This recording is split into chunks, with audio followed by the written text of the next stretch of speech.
Welcome back, listeners, to the Academy I3 podcast. Today, we are absolutely thrilled to have Maria Garay-Serratos. She has an MSW and a PhD and is a domestic violence dash traumatic brain injury, chronic traumatic encephalopathy, that's a long one, expert and thought leader. Her life's mission is to create global awareness to address the silent and unrecognized DV, TBI, CT pandemic. Dr. Garay Serratos is currently the founder and CEO of Panfila Domestic Violence Hope Foundation and the protagonist and associate producer of and DV TBI CT expert consultant for This Hits Home, which is a feature documentary released in 2023. Her work and story have also been the focus of various media and social media articles, interviews, including NPR, the National Desk Spotlight on America, USC News, the Global Good Podcast, HuffPost, the Los Angeles Times, Boston University CTE Center, and Concussion Legacy Foundation. Prior to founding Panfila and involvement with This Hits Home, Dr. Garay served as a C-level executive for over 25 years for various nonprofit organizations. She attended Pitzer College in Claremont, California, where she earned her undergraduate degree in sociology. Her graduate studies were in the Suzanne Dvorak Peck School of Social Work at the University of Southern California, where she earned both a master's degree and a doctorate. Dr. Garay's unique background as a first-generation Mexican immigrant, DV, TBI, CTE child survivor, her DV, TBI, CTE journey with her mother, her experience and academic preparation qualifies her to provide DV, TBI, CTE training, education, and awareness. She's also qualified to address equity issues that are leaving marginalized DV victims at greater risk for head trauma. An immense wealth of experience, and we're so happy to have her today. So let me turn it over to Shane to be able to start us off with our first question with Dr. Garay. Thanks, Charlie. All right, Dr. Garay, our first question is, can you describe how your background in brain health, specifically in traumatic brain injury, connects to DEI challenges in the workplace, and particularly within child welfare? First of all, thank you so much, Shane and Charlie, for having me here. It's an honor, and I'm just very humbled to be here and talking about this really critical issue, specifically as it relates to child welfare and DEI challenges in the workplace. My background and my story are very tied to this issue, and specifically with the documentary that was filmed, This Hits Home. It really highlighted the issue of traumatic brain injury and chronic traumatic encephalopathy, or CTE, as it relates to the domestic violence population. My mother's case is the most severe case to date that was linked to CTE and really cemented it, saying that we can no longer ignore the domestic violence population. So very linked to this issue. Unfortunately, in the documentary, what we didn't talk about was other critical issues that really impact marginalized women like my mother, who is an immigrant woman. For example, the issues of chronic stress, intersectionality, health disparities, and disproportionality. So my life's mission is to really bring awareness of this unrecognized, first of all, epidemic, which I believe is a pandemic based on global statistics and domestic violence. But equally important is to really help society optimize health, brain health, especially among marginalized individuals with brain injuries.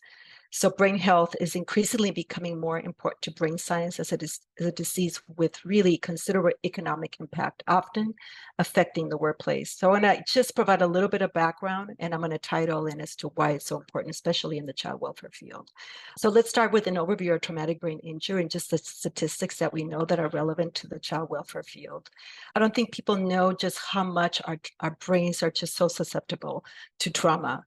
So, for example, pushing and shoving and shaking or throwing the body that moves the brain or the head itself really results in some what we call mild traumatic brain injury and moderate and severe brain injury. But because most of the trauma that people sustain in this country is mild, we're gonna stick to mild traumatic brain injuries, and also we have a time constraint, right?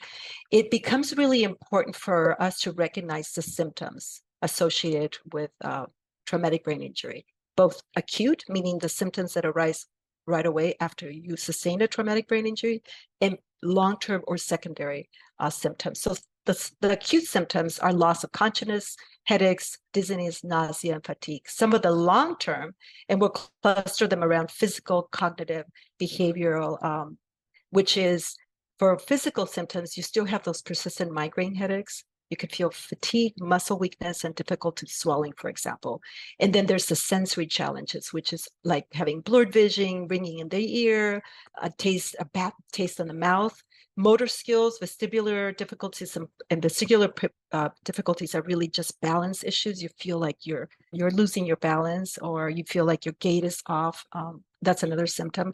Cognitive, just the overall executive functioning challenges that you might experience, really problems with concentration, processing information, and all that domain. Then we have the behavioral, which is really challenges with socializing, impulsiveness, restlessness, fidgeting or pacing, difficulty starting tasks, those kinds of things. I also want to really focus on non-concussive head impacts. We have another type of mild traumatic brain injury that does not show through symptoms. These are called non-concussive head impacts. All types of trauma to the head are linked to potentially developing progressive neurodegenerative diseases such as CTE, Alzheimer's, and other types of dementias. These dementias, have their own unique disease constellation. So on top of traumatic brain injury, you now have these progressive neurodegenerative diseases. And I want to highlight CTE because my mother's case, again, is the first one linked to CTE, a public case from domestic violence. So these CTEs right now can only be diagnosed postmortem. It is caused by repetitive non-concussive head impacts. Again, those ones that don't have symptoms. Not everyone, so I want to really make this really clear as you're listening to this podcast, not everyone who sustained a head impact or sustained a non-concussive impact means that you're going to develop CTE. We are talking about repetition, and it accumulates over time. So this is why it's so important for us to really be aware of what's happening to our brains. And just really the prevalence of traumatic brain injury in the country is pretty startling, even though the CDC is unable to collect data around for the whole country for lots of reasons. For example, they don't collect data on the DB population, even though they're a very high risk for this. And then issues of tracking data with racial and ethnic groups becomes really difficult just because how do they categorize it in different health arenas. But it really points to a devastating issue. Traumatic brain injury is a leading cause of disability and death, not just in the United States, but globally. In the United States, there's 2.8 million individuals that sustain TBI annually. 5.3 children, youth, and adults are living with TBI disability just on an annual basis. 50% of individuals who sustain or suspect that they have suffered a concussion do not seek care. And as I mentioned earlier, 80% of TBI are mild TBI. So now let's look at risk groups for TBI because it becomes really relevant to our discussion on child welfare.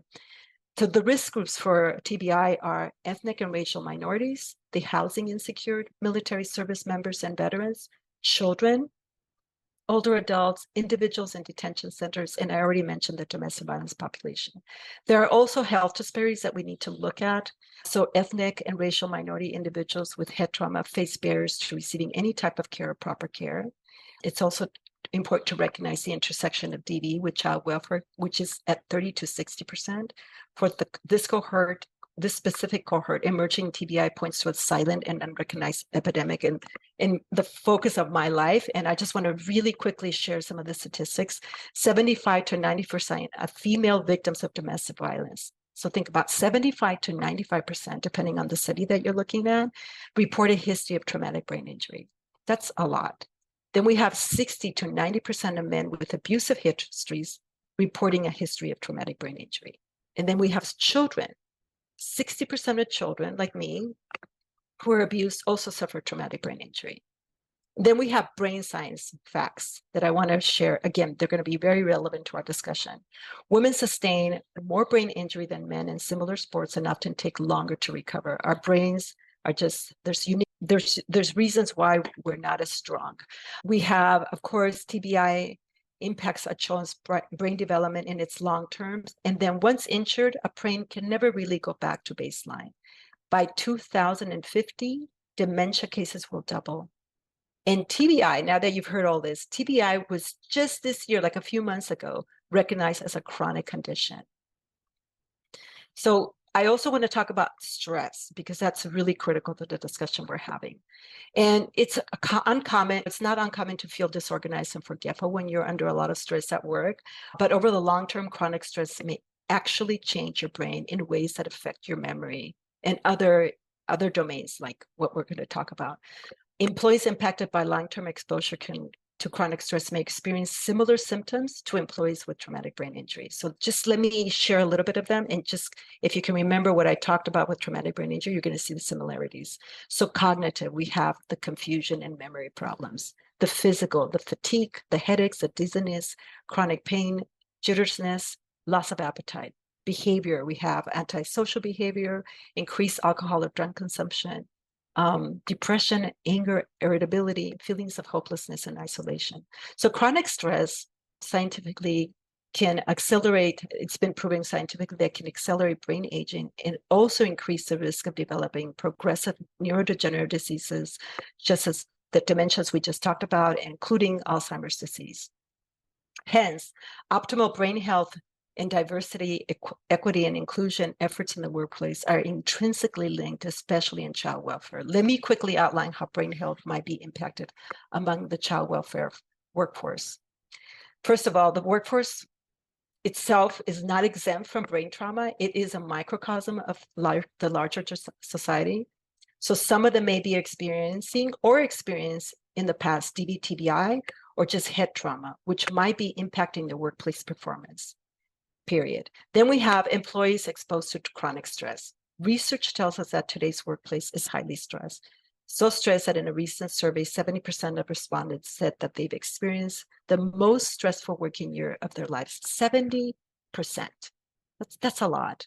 And 85% reported that stress at work negatively impacted home life. So 85% of us are saying that stress has really impacted my life. We already discussed how chronic stress impacts brain health. Child welfare has unique stressors, really high stressors. There is 30% to 40% turnover in child welfare just because of the high stress, right? In the cases that are being seen with children being abused and youth and trying to navigate a lot of systems to help children and youth stay safe. They often experience primary and secondary trauma. And employees from marginalized groups are highly at risk for TBI, as we've discussed earlier. They are also facing systemic barriers that leave them disproportionately affected when it comes to brain health. So that's how this all ties in. And this is why I'm here. And it's such a privilege to be here talking about this issue.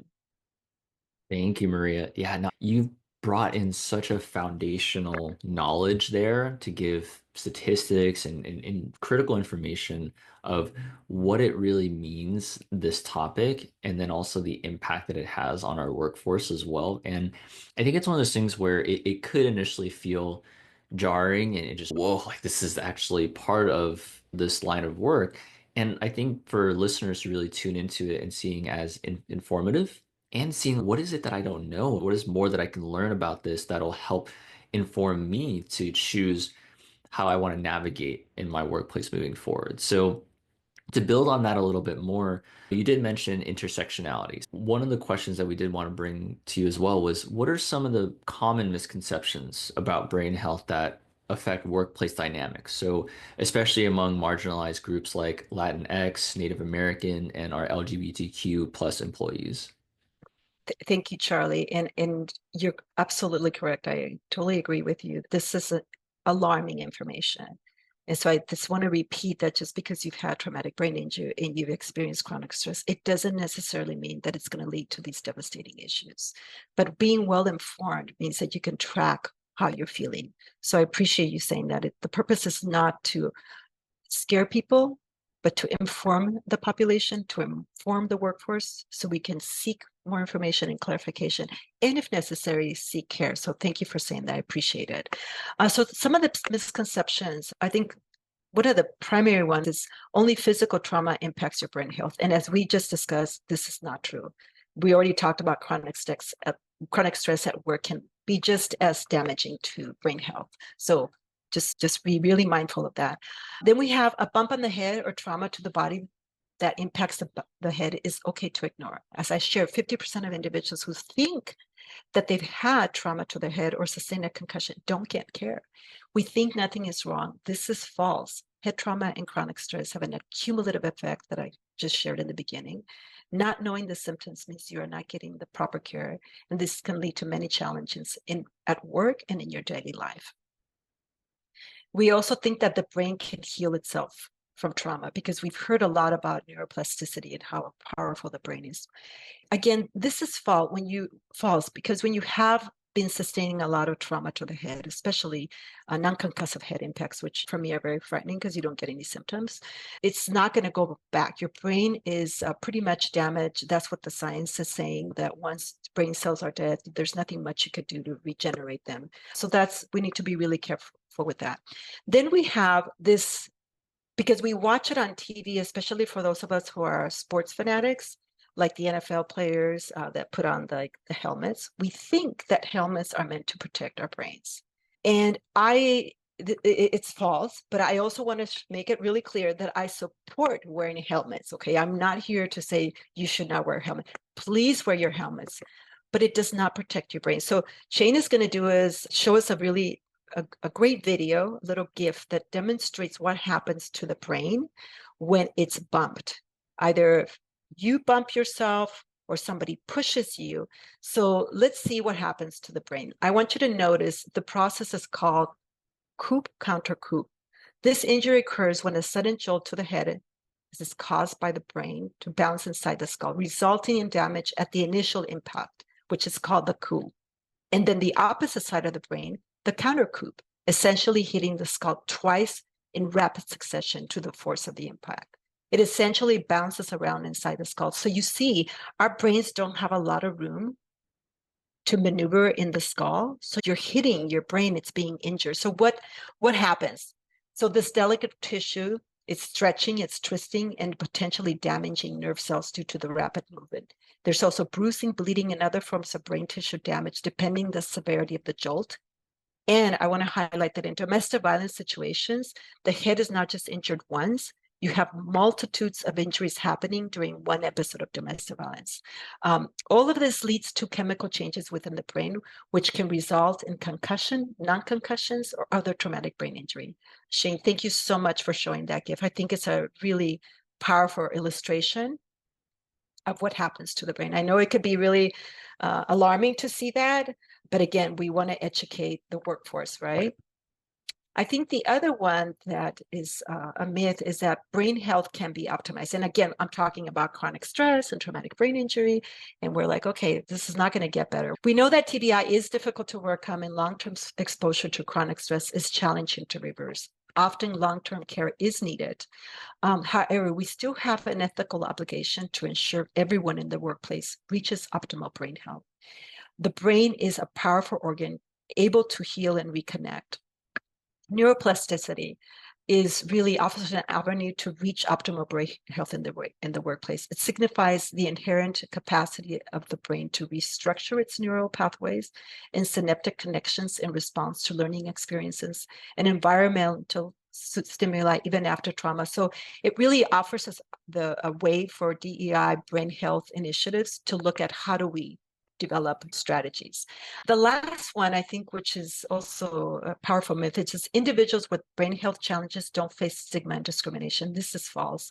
Sadly, discrimination and prejudice can be amplified for those who experience traumatic brain injury and identify as LGBTQ+ or are from other marginalized groups. Safe places to help individuals confront and overcome these issues are really critical. They can offer education, resource, and advocacy for inclusivity and acceptance, ultimately working to reduce stigma and discrimination. I think because we don't understand, because the brain injury is an invisible injury, we tend to judge individuals who are perhaps not processing information the way we are, or perhaps we're in meetings and they seem to be slower. Perhaps they're experiencing a lot of trauma to the head that they've had. So anyways, those are some of the the more, I think, misconceptions we have as in the public and the workplace that doesn't allow us to take that trauma to the head or chronic stress a little bit more seriously. So expanding on that, like how does the concept of brain health go beyond just avoiding disease? And how can that expanded definition be integrated into workplace DEI efforts? Thank you, Jane. I think that's a really great question. In addition to mitigating brain or brain self challenges, promoting optimal brain health just in overall is really critical to the workforce. So brain science can inform the workplace on how to integrate brain health within DEI efforts. Just because we need to look at what is the brain, what does it do? So then we understand why it's important to look beyond just diseases, right? Regardless of disease, we need to focus on the brain. The brain is a great organ. It's probably the greatest organ we have, right? It controls our actions and the mediator of all our experiences. The most critical skills and capabilities and abilities for employees today are centered in the brain.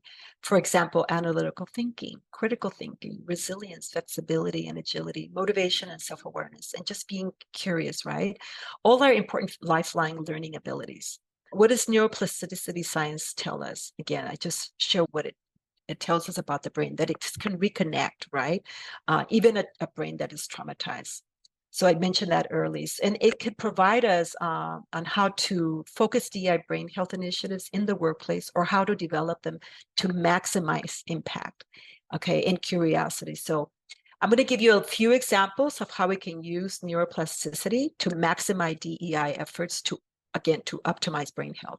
So microlearning and repetition, I recommend breaking down DE brain health initiatives into small and focused lessons or educational virtual or in-person trainings and repeat them in venues where staff are present, such as staff meetings or staff retreats, right? Or you're doing staff reconnecting with staff, building the team. Repeated exposure to inclusive practices helps form new neural pathways. The strategy can gradually reshape a collective workplace mindset, making it feel less forced, right? So it's fun, making it feel inclusive and less forced. So that's really important. So again, repeated learning and repetition into small pieces.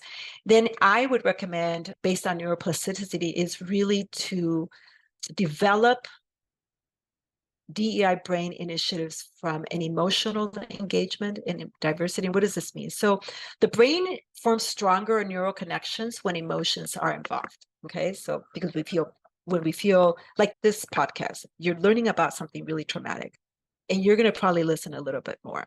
So emotions are really critical. So focus lessons or educational, recommend creating workplace experience that inspire positive emotions associated with brain health, diversity, inclusions, like I just said. For example, organize brain health weeks where employees share how they take care of their brain. So this is like a mutual learning experience, how they overcome brain health difficulties, what they eat to boost brain health, and other relevant brain health stories really can help rewire brains to view brain health as an enriching, positive experience and not just a compliance issue, right? It makes it normal and you're sharing all these fun stories, right? So the other thing that multi-city tells us is that really we need to involve multi-sensory in learning experiences. For example, using VR simulations can be used to help employees understand how to maintain optimal brain health. A multi-sensory approach can result in more engaging and memorable learning experience and allows employees to gain knowledge about brain health. So that's just engaging all the senses. Physical activity becomes really important. Engage in physical exercise routine as a team. That's really critical.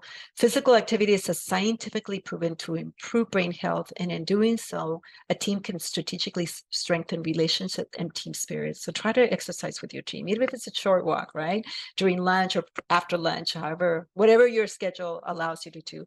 Now, let's talk about healthy eating. So healthy food equals healthy brain. I don't know if most of the listeners realize that the brain makes up, yes, a very small portion of our bodies, but it uses a whopping 25% of everything we eat. So 25%. What does that say? We got to eat really healthy to keep that optimal brain functioning just at its max. Oh, that is so fascinating. Mm. These are things that like we never stop to think about it like, whoa, like how much of an impact these different things have on our body, but also ultimately on our brain. So yeah, thanks for sharing that. Mhm. And so you've mentioned a little bit about this already, but to if there's more that you would want to add, you have talked about intersectionality as a determinant of brain health. Is there more that you can elaborate on of how the intersection of identities, so race, gender, sexual orientation, impacts brain health in the workplace?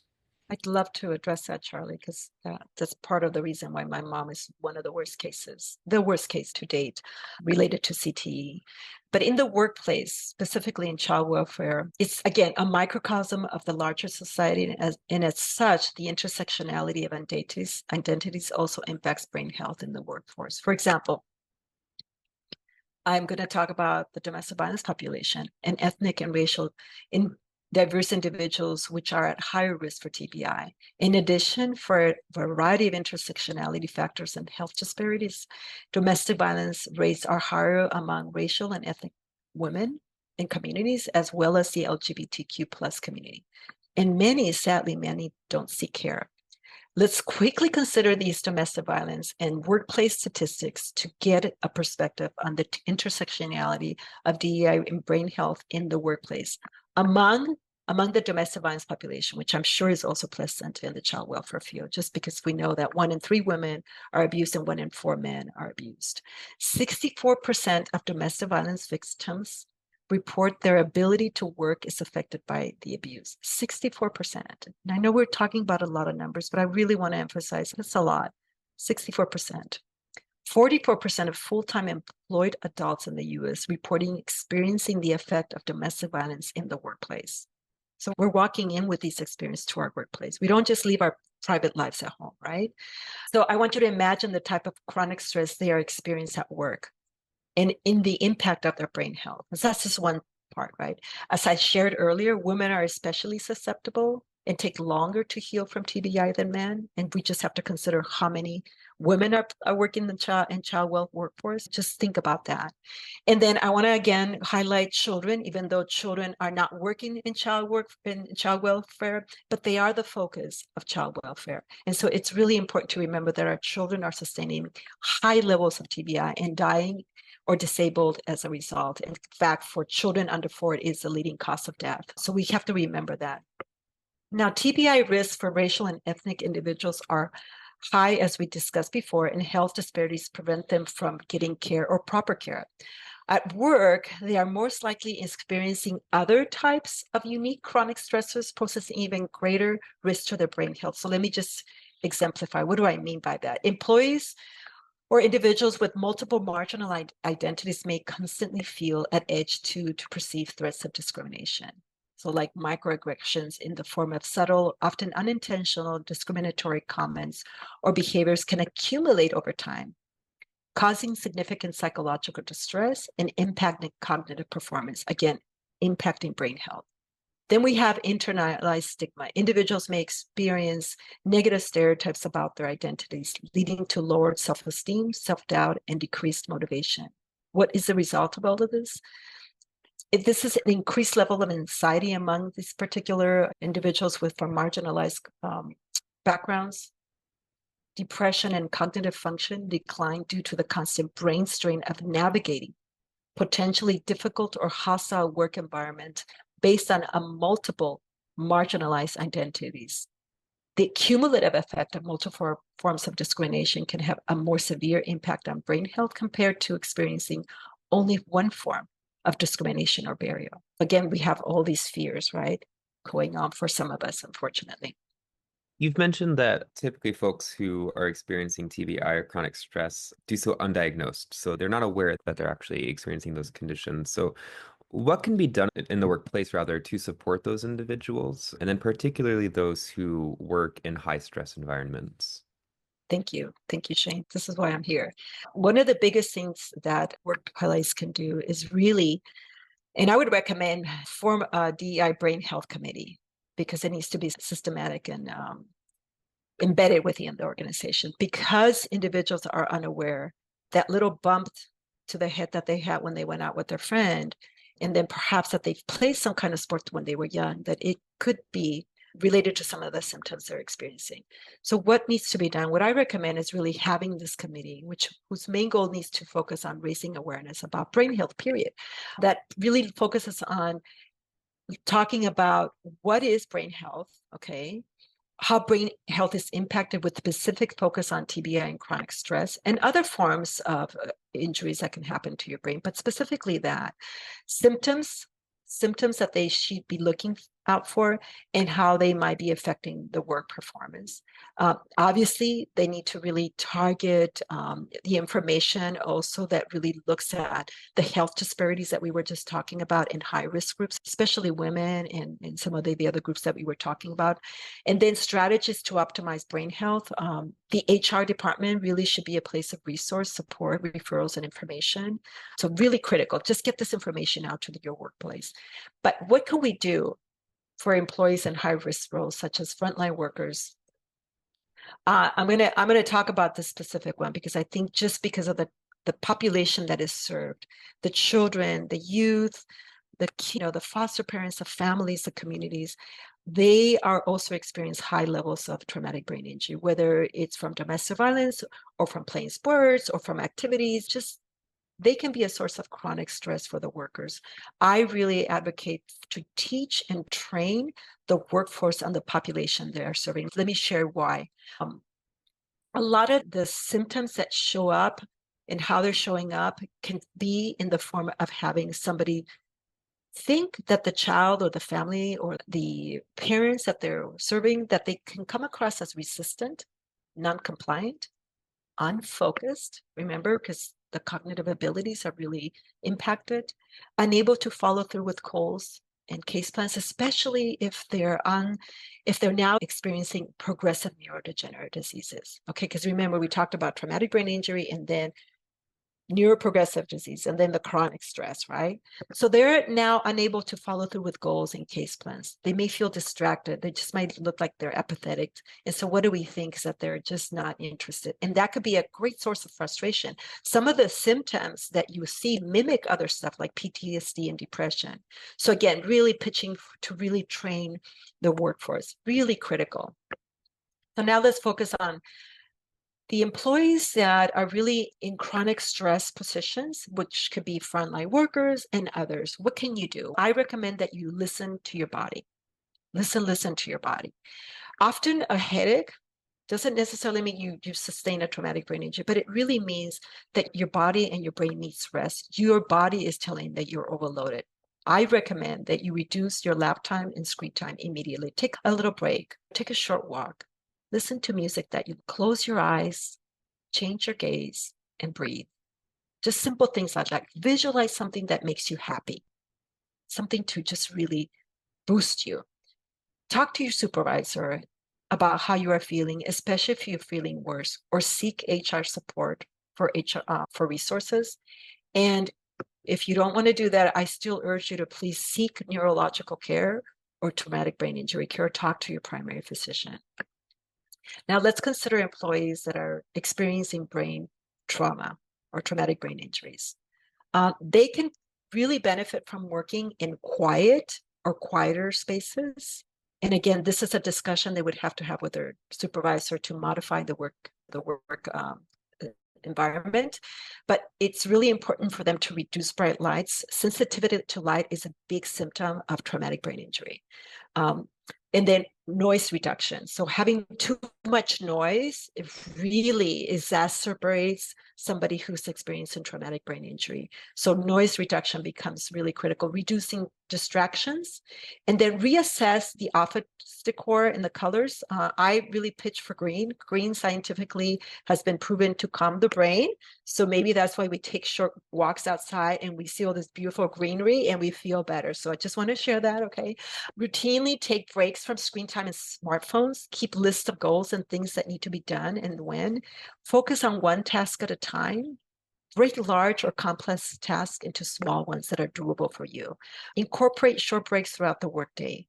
practice deep breathing and exercise. And again, if you're experiencing these symptoms after your workforce has educated you on this, I would recommend that you seek HR support for further help and resources. And again, if that's not available or you don't want to do that, I would highly recommend that you seek neurological care or TBI care or talk to your primary physician for referrals.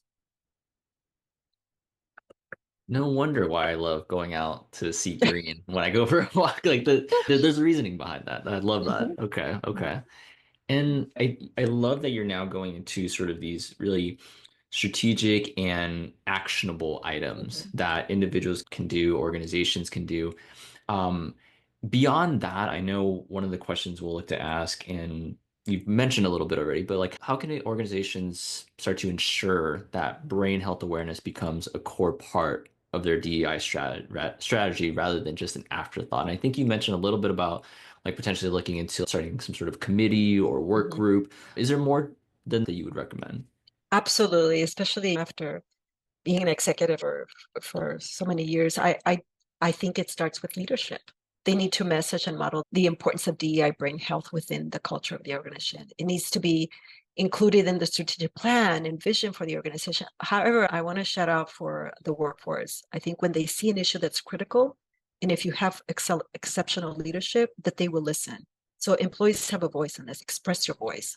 Then you have to assess whether there's organizational readiness. It needs to be sustainable and long-term. So allocation of resources is critical. This means capacity, funding, and overall, again, organizational readiness. Can we do this, right? Then again, that brain health committee, which is so important. However you want to label it, DEI, I have it as a DBI brain health committee that will really message to the workforce how serious the organization and administration and leadership is about this. It is a priority.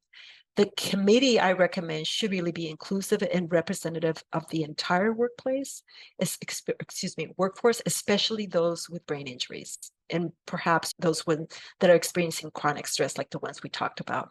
Committee members need to be trained also on brain health and kept informed about best practice, including head trauma, chronic stress, and neuroplasticity. Brain science is constantly changing. I just want to give an example. I don't know if some of you remember the movie Concussion that really highlighted the issue of CTE and the NFL. Well, a few years later, they found that it's not the concussions, it's these non-concussive head impacts. So you've left an entire society feeling that it's these concussions, it's these non-concussive head impacts that are correlated with CTEs. So it's important for the committee to be kept informed about the latest science on traumatic brain injury, neuroplasticity, and all those kinds of things. Very important. They can also really then in turn develop or host trainings and in-services and develop collateral materials and information and resources. I think it really needs to be important to have DEI brain health policies and procedures. And the committee with leadership needs to really monitor progress and modifications accordingly. Of course, accountability is critical and it's really important to measure success. I'm curious, are you aware of any examples of workplace policies or initiatives that have successfully addressed brain health? And if so, how these have influenced inclusivity and equity within that organization? You know what, Shane? I have not.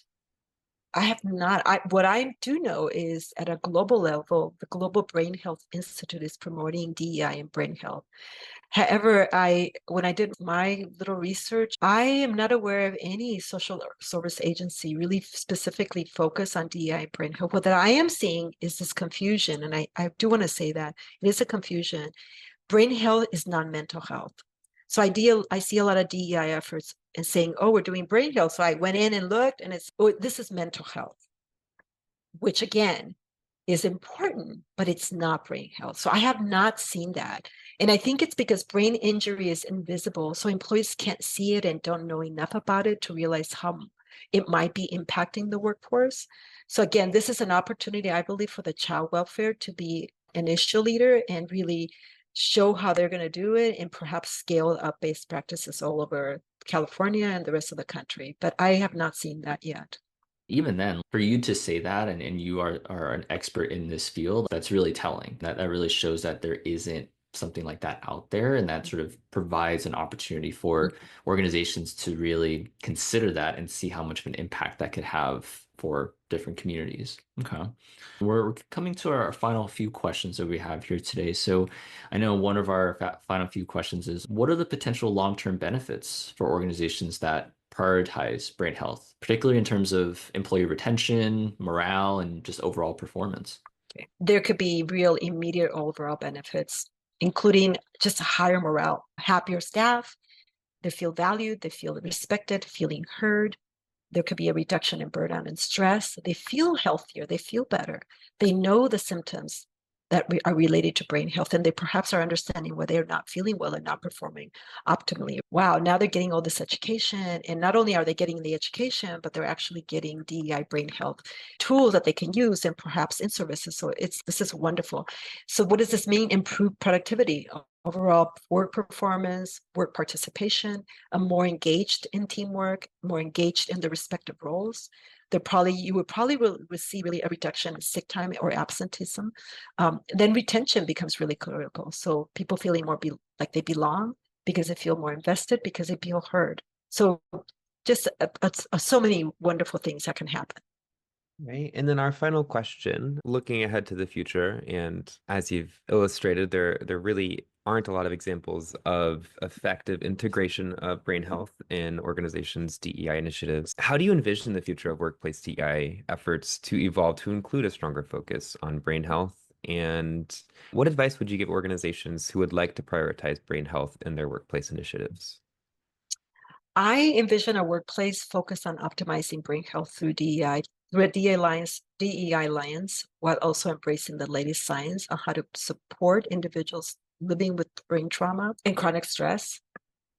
That outcome is a workforce performing at its capacity, feeling supported and uplifted, like we just discussed. And so what advice would I give is, first and foremost, is get informed. I urge organizations to get informed about brain health and how brain health impacts the workplace, especially ones like child welfare, where high stress is inherent in what you do and what we do. I would especially encourage them to learn about how to support optimal brain health and how to address the workforce impacted by head trauma and chronic stress. What does this mean for your organization? And really, can you afford to ignore brain health? Once you get all this information, I hope that it will be a positive response, right?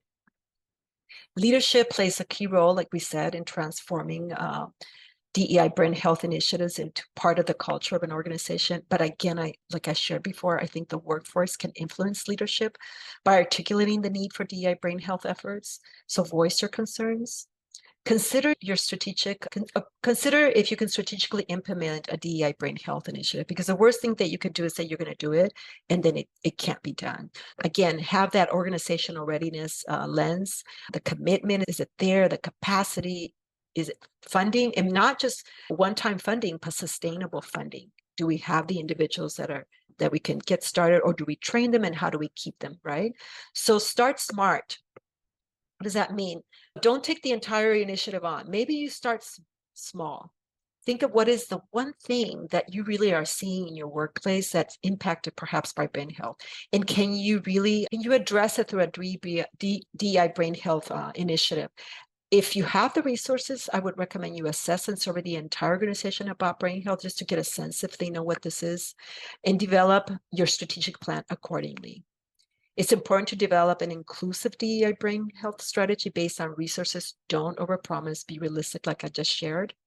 I encourage organizations to embrace a neuroplasticity-driven and overall brain science approach to embed DEI brain health efforts within the fiber of the workforce. Don't just do it in a vacuum. Look at the science. What is the science saying? Like I shared with you, we had that movie Concussion come out and saying, this is what's happened to the NFL players. And then a few years later, it's these non-concussive head impacts. So lots of information coming out about brain science. I would recommend that you monitor and modify as you implement your strategy. But I think it's doable, and I really am so happy that could be like where we're going in the future with brain health. Dr. Garay, I want to thank you so much for sharing your expertise and your experience here with us today. It's been a fantastic conversation. To our listeners as well, thank you for joining us in today's episode where we talked about the intersection of DEI and brain health. We hope you found this discussion as enlightening and inspiring as we did. Don't forget to subscribe to our podcast for more conversations with experts who are making a difference in the world of DEI. If you have any questions or feedback, we'd love to hear from you. And until next time, stay committed to making the world a more inclusive place.